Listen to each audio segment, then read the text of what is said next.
after the insanity of this past weekend, and particularly the great flood of 2018, I saw that it was somewhere in the mid-70s on my phone, so I opened up the back patio and stepped outside.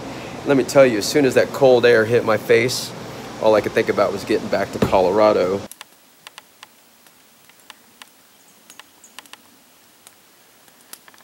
Today, I thought I would give you a quick review on the Alps outdoor mountain pack that I'm going to be bringing up to the hill. We're going to try everything we can to make sure this year's trip happens, because let me tell you, I need it. I'm going to give you a little bit of background on why I selected this pack. There's a ton of reviews already available, and I'm just going to list those below, and it basically helped me make the decision on picking this one. But when I was growing up, I was blessed to go to Philmont 2 different times as a student and 1 time as an adult. The 2 times I went as a student, we were using external frames like this, and they worked out just fine. We were hauling back then, I think, somewhere between 55 and 65 pounds, depending on the day and the distances that we were going. And as a young pup, you could do that. And the 1 time I went as adult, somewhere around 2002, I went to REI and a couple of different outdoor sporting places, outfitters, to try an internal frame.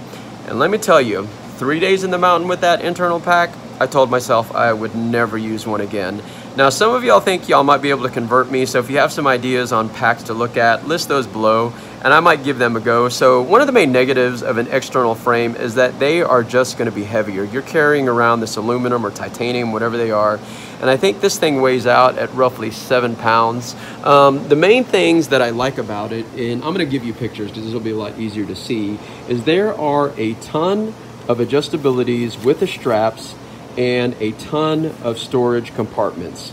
And for a person like me, this thing is awesome. It's got the standard straps for your shoulders here. It's got the main buckle here, more storage compartments here. It's got a place to carry your pistol here. There are bears and meth addicts in Colorado.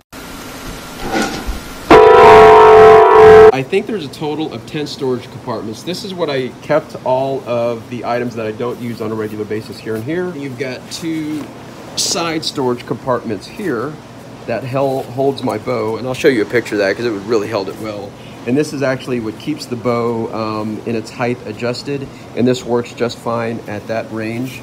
You've got another quick pocket that's right here, an internal pocket that's in here, and this is where I kept all of my electronics, and a major side pocket here where you can put your tent stakes and other longer items that are in here.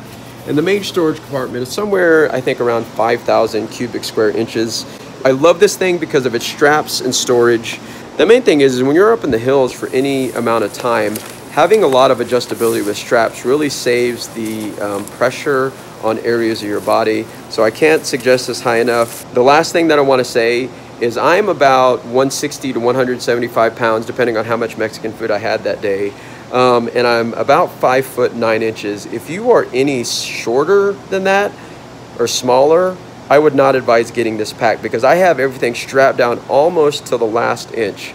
So if you're smaller than that, don't get this pack. Otherwise, if you're an external frame pack, I cannot suggest this high enough. You get it on Amazon a lot cheaper than you can at Cabela's or Bass Pro Shop.